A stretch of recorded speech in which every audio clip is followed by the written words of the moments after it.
week 19 of the Corvette build, and this week we're getting into a few more little fiddly things that we got to finish off on the car before we head to tech inspection this weekend at the track, the Andra Tech Day. So it'll be cool to get the car down there. A few of you guys will get to see it in person for the first time, and we'll get the car ready to go and fully signed off.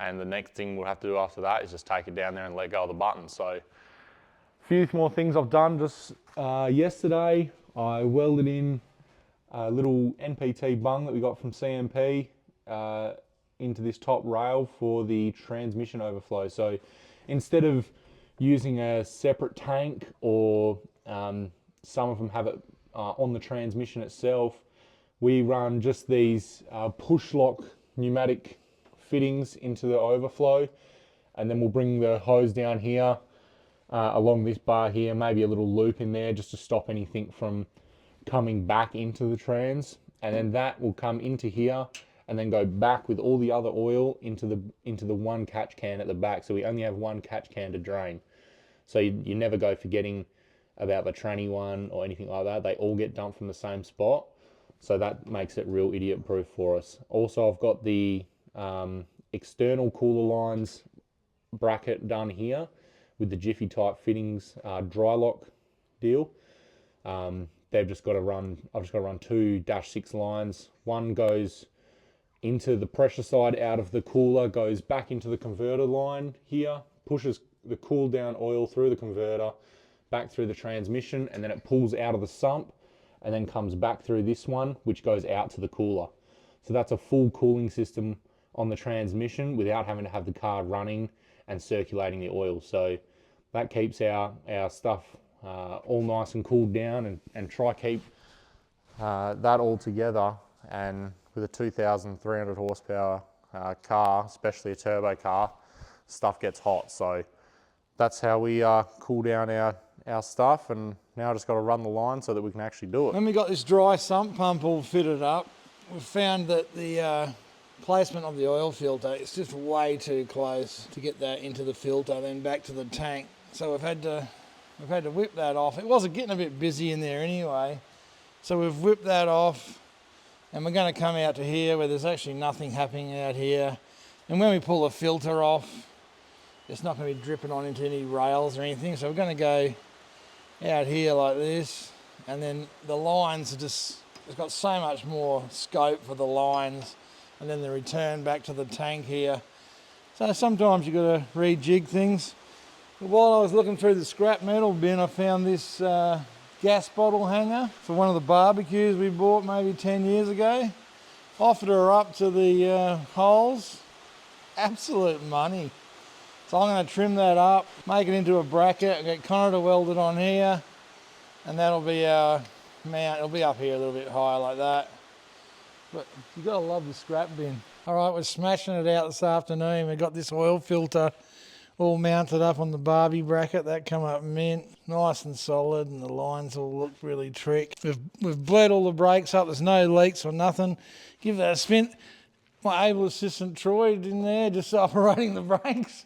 All the brakes have bled up. They've come up fucking sweet as a nut.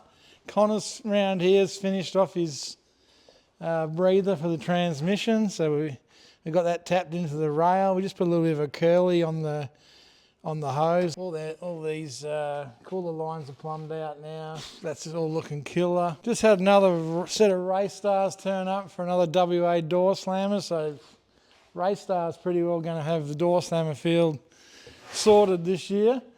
And we've also had our new Mickeys turn up, and have a look at the stretch on these puppies. They are just looking awesome on the 18-inch rim. So another thing we do, or Troy and Connor did, we pump up the tyres to exactly the same tyre pressure, put the tape measure right in the middle of the tyre, and check the rollout. We've got exactly 108 inches rollout. We've had that on the other tyre over there, and they're both spot on 108 inches. So it's always good to check this at the start of the season and then periodically through the season as well. So they're ready to go back on our bled brakes and starting to really get shit happening. Yeah, Tony Wood Fabrications knocked this sump out of the park as usual. So we've taken a heap of size out of it, volume out of it, because once again we don't need volume anymore. All the trapdoors are gone, and we've just got three you could say gun silencers all drilled out underneath, going right, and we've gone right through with dash 12s on both sides so that we can pick up from either side. So we've just tried it on the car, and we've ended up putting a T-piece on this back one.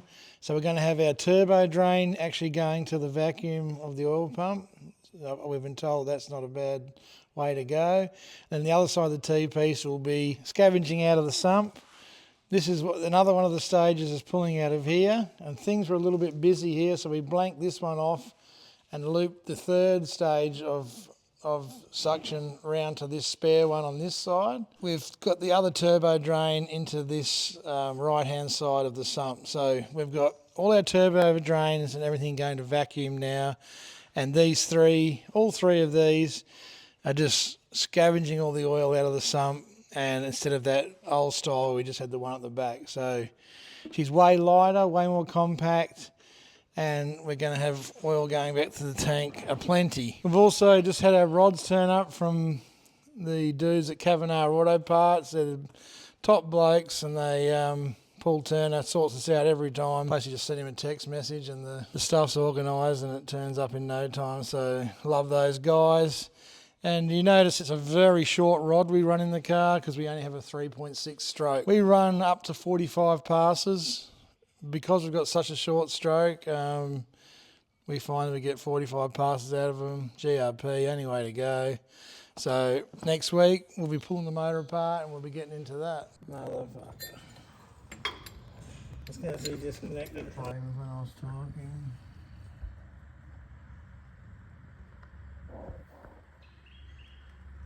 It's on there, like we haven't even...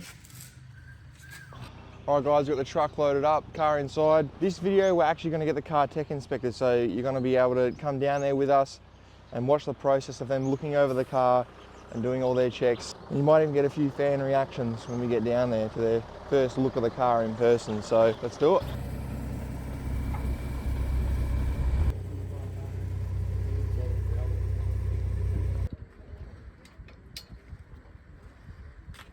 This is the perks of being the video guy. Everyone else gets to push while you video. So you've got to be smart about it.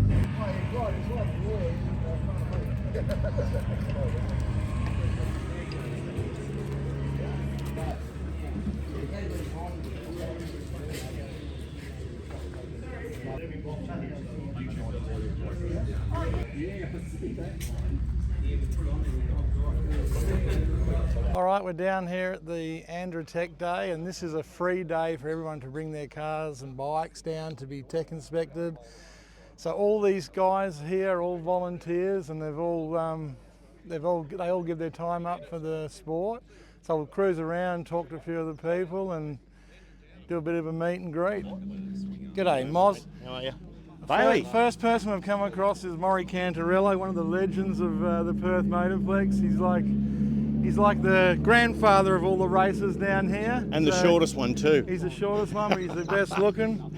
But yeah, so Moz is down here getting his bike tech inspected. I'm sure he's going to clean up this year like he always does. Not today, just doing the JD drags bikes today. Oh, JD bikes today. So the first testing of JD bikes. So that'll be interesting. We might even go shoot a bit of that as well. But that's Mozza. So here we are with the absolute epitome of volunteers in drag racing, the legendary Liz Johns, and she takes care of all the paperwork. So when all the guys do the tech inspection, she organises all the paperwork, gets it all sent off to head office. Anyone that has complaints or problems or their licence hasn't turned up, Liz is the one getting the grey hairs about it. And yeah, 20 years in the game, she's been volunteering, and she's only 35. So she started when she was 15. I did, yeah, I had to, yeah. So when I was 15, but right. you love it, don't you, Liz? I do love it, yes, I do love it. And these are the best people to be associated with. We've got some awesome volunteers, lots of experience, and we always need more. Yeah, they're always looking for more, and we'll go around and talk to a few of the other not so good looking volunteers, but Liz is definitely right at the top of my list. So now we've got long-term Andra steward Nick Garden here, actually an apprentice. You're still an apprentice, aren't you? No, but this is one of the volunteers that puts all his time in, and they don't get paid for it, so these are the legends of the sport. And Roger Morehouse here is a long-time super sedan racer and travels around a bit, so you might know this famous guy. And Nick is also a racer himself from time to time, when he can keep it the right way up. Upside down racer, mate. Yeah, let's move back.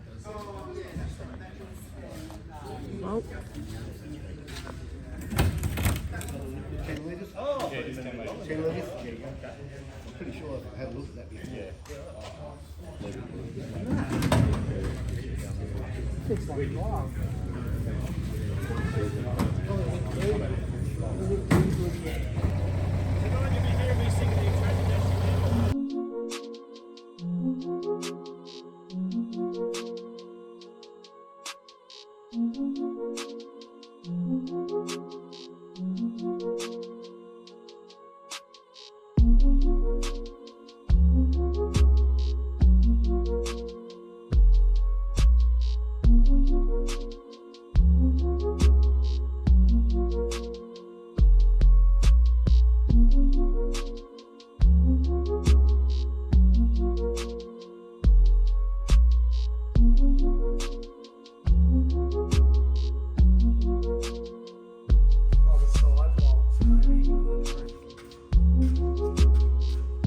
Okay, we've finished swanning around at Tech Day, and then we're back in the shop ripping this deal apart. I tell you what, that time-lapse stuff, it takes it out of you scooting around like a bloody minion. An hour and 20 minutes, motor gearbox is out of the chassis rails, and that's all down to the wiring job from Ignite Auto Electrical.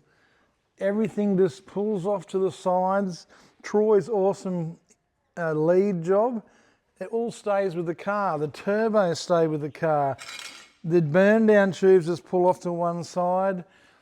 The intake on that turbo just spins over, and everything just drops out of the way, and we yank this deal out. We've got the short block up here, all the pistons and rods out of it. That's a good view of the dry sump pump upside down like this. So she's quite a hooing thing.